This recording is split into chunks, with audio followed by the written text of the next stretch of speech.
우리가 살고 있는 이 시대는 컴퓨터가 없이는 살 수 없는 시대입니다. 직장에서도 가정에서도 어느 곳이든 컴퓨터는 있습니다. 요즘은 우리의 손에도 스마트폰이라는 전화기가 되는 컴퓨터를 들고 다니죠. 이러한 컴퓨터에는 우리가 잘 알다시피 하드웨어와 소프트웨어가 있습니다. 하드웨어는 우리가 손으로 만질 수 있는 물리적인 장치이고요.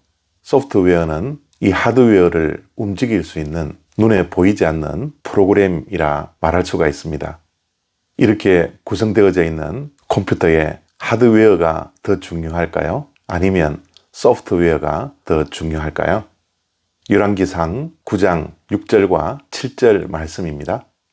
만일 너희나 너희의 자손이 아주 돌아서서 나를 따르지 아니하며 내가 너희 앞에 둔 바에 계명과 법도를 지키지 아니하고 가서 다른 신을 섬겨 그것을 경배하면 내가 이스라엘을 내가 그들에게 준 땅에서 끊어버릴 것이요 내 이름을 위하여 내가 거룩하게 구별한 이 성전이라도 내 앞에서 던져버리리니 이스라엘은 모든 민족 가운데에서 속담거리와 이야기거리가 될 것이며. 아멘. 솔로몬이 성전 건축을 마친 후 봉헌식을 끝냈습니다. 그때 하나님께서 솔로몬에게 나타나셔서 하나님께서 말씀해 주시는 것이 오늘 본문 말씀입니다.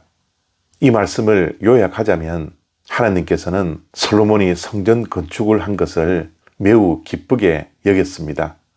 그래서 그곳에 내 이름을 영원토록 두시겠다 약속하셨죠.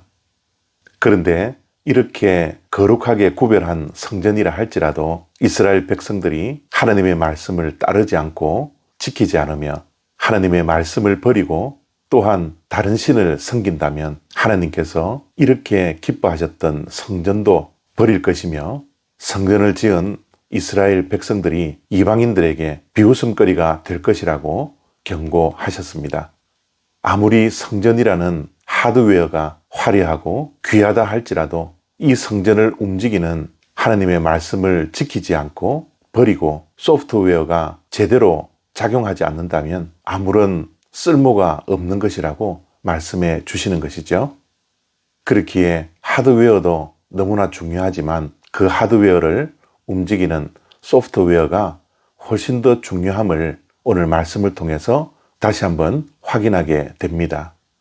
예를 들면 우리가 타고 다니는 자동차가 아무리 비싼 차라 할지라도 겉보기가 아무리 화려하다 할지라도 그 자동차를 움직이는 사람이 없다면 그 자동차는 한갓 고물덩어리라는 사실을 우리는 잘 알고 있습니다.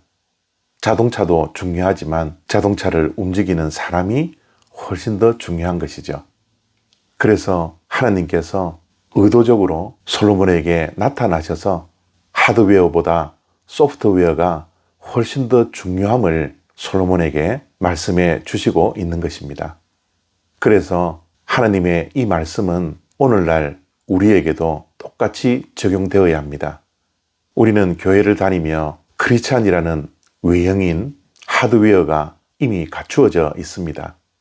그러나 하드웨어를 움직이는 하나님의 말씀이 제대로 우리의 삶 속에 작동되지 않는다면 우리의 겉모습은 아무런 소용이 없습니다. 우리의 매일의 삶이 하나님의 말씀과 관계없이 내 마음대로, 내 뜻대로, 내 소견에 옳은 대로 우리의 하드웨어를 움직인다면 그것은 아무런 가치가 없는 것이죠. 그래서 우리는 겉모습만 크리스찬이 아니라 우리의 내면까지도 하나님의 말씀이 움직여 역사하는 진정한 크리스찬이 될 수 있도록 날마다 하나님의 말씀 앞에 서고 하나님의 말씀을 지키려고 몸부림치며 하나님의 말씀대로 살아가려고 최선을 다하는 진정한 그리스도인들이 되어야 하리라 믿습니다. 그렇기에 오늘도 우리를 움직이게 하는 말씀 앞에 서 있는 저와 여러분들이 얼마나 복된 인생인지 모릅니다.